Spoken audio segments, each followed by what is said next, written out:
जापानमा एउटा सामान्य कमाइ गर्ने परिवार पनि किन धनी हुन्छ थाहा छ? उनीहरूको तलब पनि हामीभन्दा त्यति धेरै फरक हुँदैन। फरक त एउटा कुराको छ, पैसा बचाउने तरिकाको।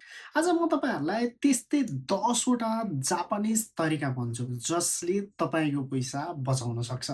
जुन विदेशमा बसेर कमाउने नेपालीहरूले सिक्नै पर्छ। यही तरिका अपनाएपछि महिनाको हजारौँ रुपैयाँ जोगिन थाल्छ। बिना कुनै एक्स्ट्रा कमाइ, बिना कुनै समय खर्च बिना नै।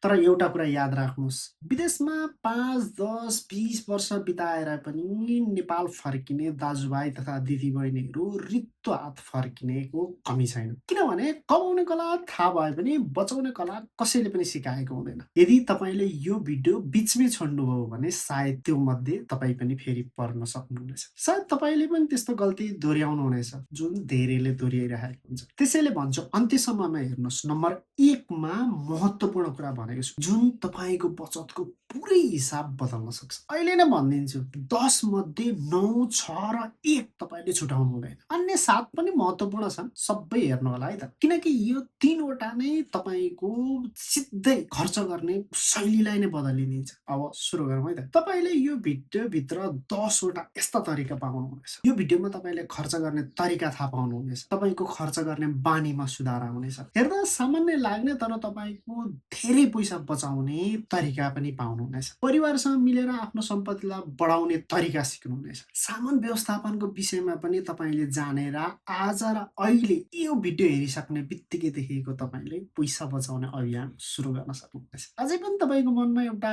प्रश्न आएको होला होइन, यो भिडियो चाहिँ किन हेर्ने भन्ने खालको। किनभने विदेशमा हुँदाखेरि पैसा आफ्नो हातबाट चिप्लिएको थाहा नै हुँदैन। क्रेडिट कार्ड, अनलाइन सपिङ, साथीभाइसँगको देखासिखीले गर्दाखेरि पैसा सकिएको थाहा नै हुँदैन। यस्तै कारणले गर्दाखेरि महिनाको तलब त्यत्तिकै सकिरहेकै हुन्छ। बचत खातामा केही जम्मा नै हुँदैन। यदि तपाईँ अहिले नेपालमै हुनुहुन्छ तर विदेश जाने सोचमा हुनुहुन्छ भने पनि तपाईँको लागि पनि यो भिडियो हो। किनकि विदेश जानुभन्दा अगाडि नै यो बानीहरू सिक्नुहोस्। यदि तपाईँ नेपालमै हुनुहुन्छ र यो भिडियो हेरिरहनु भएको छ भनौँ भने पनि तपाईँको लागि पनि यो भिडियो हो। किनकि जापानिज टेक्निक अहिले तपाईँले अपनाउँदाखेरि पनि नेपालकै कमाइलाई पनि तपाईँले अलि बेसी बचाउन सक्नुहुनेछ। यस्तै विषयहरूमा मैले यसअघि नै धेरै भिडियोहरू बनाइसकेको छु, जुन तपाईँले च्यानलमा गएर मजाले हेर्न पनि सक्नुहुनेछ। मैले विदेशबाट पैसा लगानी गर्ने एफडीको तुलना र सेयर बजारमा कस्तो कस्तो क्षेत्रहरूमा लगानी गर्ने लगायतका विषयहरूमा भिडियो बनाइसकेको छु। तपाईँले च्यानलमा गएर हेर्न सक्नुहुन्छ है त। भिडियोमा थोरै मेरो बारेमा पनि कुरा गरौँ न त।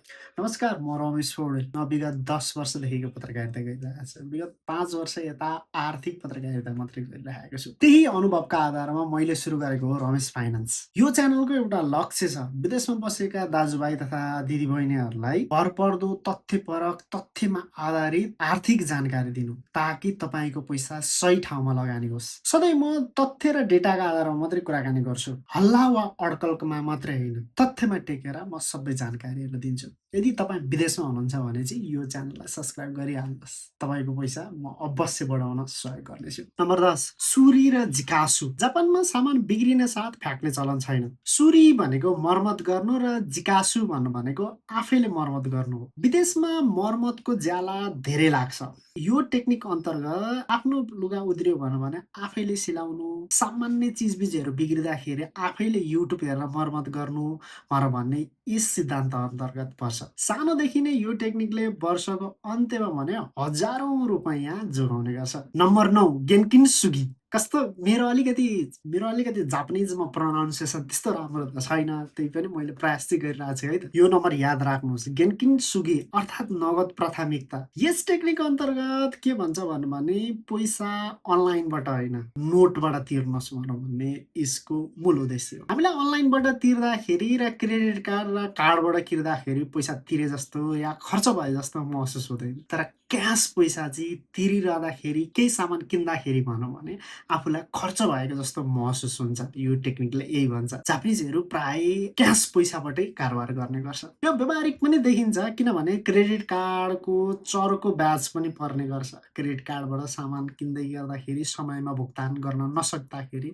चर्को ब्याज पनि पर्छ। यो हामीले पनि अनुभव गरेको कुरा पनि हो कि मोबाइलबाट क्युआरबाट पे गर्दाखेरि खासै खर्च गरे जस्तो महसुस पनि हुँदैन, तर निकै खर्च भइरहेको हुन्छ। यही टेक्निक अन्तर्गत रेस्टुरेन्ट वा बजार जाँदाखेरि क्रेडिट कार्ड जस्ता चिजबिजहरू घरमै छोडेर जानु र आवश्यक पैसा मात्रै बोकेर जानु भनौँ भन्ने पनि हुन्छ। त्यसले गर्दाखेरि आफूले जति सोचेर गएको त्यति खर्च हुन्छ, त्यो बाहेकका पैसा नभएपछि खर्च आफै रोकिन्छ। नम्बर 8 दानसारी। दानसारी भन्नु भनेको आफ्नो कोठाबाट र जीवनबाट अनावश्यक चिज वस्तुहरू हटाउने भन्ने कला हो। यसको सरसफाइसँग मात्र होइन, बचतसँग पनि सम्बन्ध छ है त। तपाईँले कोठा सरसफाइ गर्दा वा मिलाउँदाखेरि तपाईँको कोठामा यस्तो सामानहरू भेट्नुहुन्छ जुन चाहिँ तपाईँको कहिले प्रयोगमै आएको हुँदैन, तर तपाईँले अनावश्यक रूपमा किन्नु भएको हुन्छ। तपाईँलाई त्यसले कोठा मिलाउँदाखेरि फेरि याद आउँछ कि फेरि अर्कोचोटि तपाईँले यस्तै अनावश्यक सामान किन्नुभन्दा अगाडि तपाईँलाई फेरि त्यही कुरा याद आउँछ। त्यसले गर्दाखेरि तपाईँले नयाँ त्यस्ता कुराहरूमा खर्च गर्ने बानीलाई आफै कन्ट्रोल ल्याउँछ। यसको नियम सरल छ।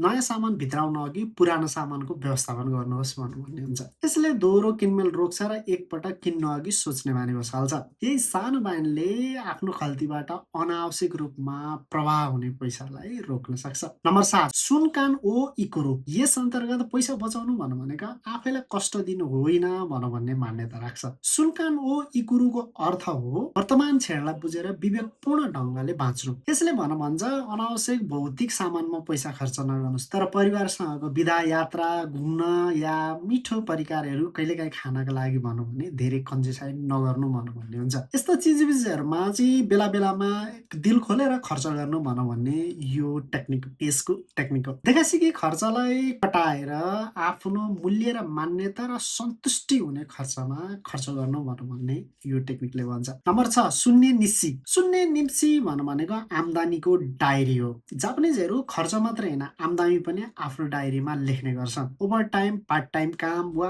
कुनै चिजबिजहरू गरेर अन्य एक्स्ट्रा काम गरेर पनि आम्दानी भएको पैसा आफ्नो डायरीमा लेख्ने गरेका हुन्छन्।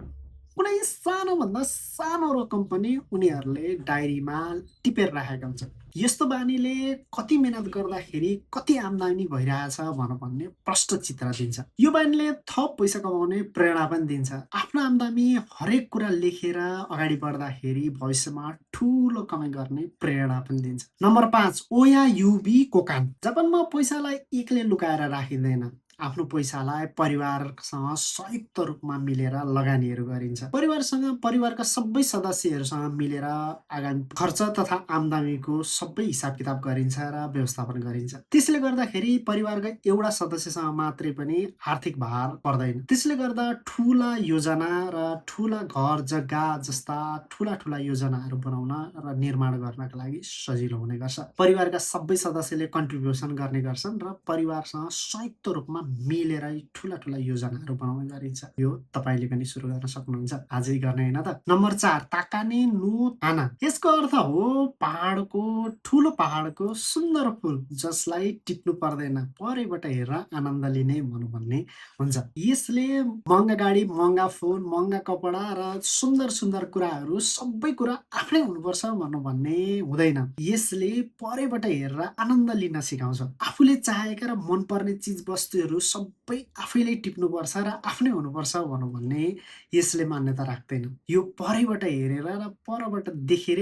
आनन्द लिने यसको मान्यता हो। जस्तो हामीले कहिलेकाहीँ गरिरहेको पनि हुन्छ, हामीलाई मन परेको कुराहरू हाम्रो हुनुपर्छ भनौँ भन्ने, तर जापानिजको यो टेक्निकले भनौँ भने कुनै पनि सामानहरू मन पर्यो भने परैबाट हेरेर आनन्द लिने भनौँ भन्ने हुन्छ। तपाईँले पनि यस्तै गल्ती गर्दै गर्नुभएको थियो भने अबदेखि परैबाट हेरेर आनन्द लिन पनि सिक्नु है त। यसलाई मानसिक शान्ति र बचत दुवै गराउने जापानिजहरूको मान्यता छ। नम्बर 3 मोत्ता इनाई। मोत्ता इनाईको अर्थ हो ओहो कस्तो बर्बाद भन्ने हुन्छ। यो पैसा बचाउने कुरा मात्रै होइन, समय, स्रोत र साधन बचाउने कुरासँग पनि सम्बन्धित छ। विदेशमा तपाईँहरूले कमाइरहेको पैसा तपाईँको समय र श्रमको उपज हो। तपाईँले कुनै पनि सामान पैसा खर्च गर्न अघि सोच्नुपर्छ कि यो मेरो शरीर थकाएर कमाएको घन्टौँको मेहनत भन्दा पनि यो सामान महत्त्वपूर्ण छ। यसरी सोचेर तपाईँले खर्च गर्ने बानी बसाल्नु बचाउनुभयो भने तपाईँको खर्चमा नियन्त्रण आउँछ। पैसालाई खर्चसँग होइन, आफ्नै जीवनको समयको रूपमा हेर्न थालेपछि खर्चमा नियन्त्रण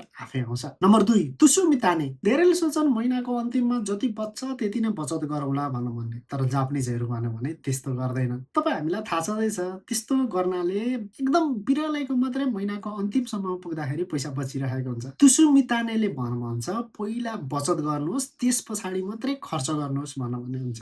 जापानिजहरू त्यसै गरिरहेको हुन्छ। तलब आउनसाथ कम्तीमा 20-30% स्वचालित रूपमा बचत गर्ने बानी बसाल्नु यो टेक्निकले भन्छ। कम्तीमा शेयर बजार, म्युचुअल फन्ड र अन्य सुरक्षित लगानीहरू हेरेर लगानी गर्नु यसको सिद्धान्तमा पर्छ। लगानी गर्ने बानी, समय र चक्रवृद्धि ब्याजको आम्दानीले तपाईँ पैसालाई ठुलो बनाउन यसले मद्दत गर्छ। यो टेक्निकमा भनिएको छ। नम्बर 1 काकेइबो। काकेइबो यो सबैभन्दा शक्तिशाली तरिका हो। यसको अर्थ हुन्छ हातले खर्च लेख्ने कला। यो सन् 1904 मा जापानका एक पत्रकारले सुरु गरेको कला हो, जसमा साना साना खर्च, बस भाडा, एक कप कफीको पैसा, सामान्य सामान, डट पेन, पेन, पेन्सिल जस्ता सामानहरूको पनि उनले खर्च लेख्ने गर्थे। यही टेक्निकलाई काकेइबो जापानमा भन्ने गरिन्छ। यसमा खर्चलाई 4 भागमा बाँडिन्छ। अनिवार्य आवश्यकता, इच्छाको खर्च, मनोरञ्जन र आइपर्ने खर्च। कार्ड स्वाइप गर्दा वा अनलाइन तिर्दाखेरि खर्च भएको महसुस हुँदैन। त्यसैले त्यो खर्च भइसके पछाडि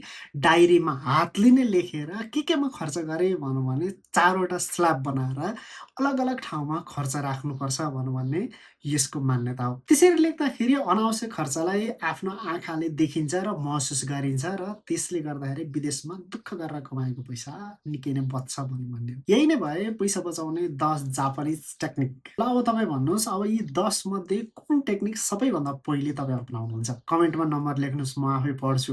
अनि अघि 1 नम्बर अगाडि भन्नु अगाडि नै बिर्से। यो 10 मध्ये कुनै एउटा टेक्निकले तपाईँको 1 रुपैयाँ पनि बचाउन सहयोग गर्यो भनौँ भने च्यानललाई पनि सब्स्क्राइब गर्नु होला। बेल आइकन पनि अन गर्नुहोस् ताकि मैले लगाउने हरेक यस्तै खालको भिडियो सबैभन्दा पहिले तपाईँकोमा आओस्। अहिले नै तपाईँको कोही जापानमा भएको एकजना साथीलाई यो भिडियो पठाइदिनुहोस्। के थाहा उसले पनि यस्तै जानकारी खोजिरहेको थियो कि। अर्को भिडियोमा फेरि भेटौँला है त।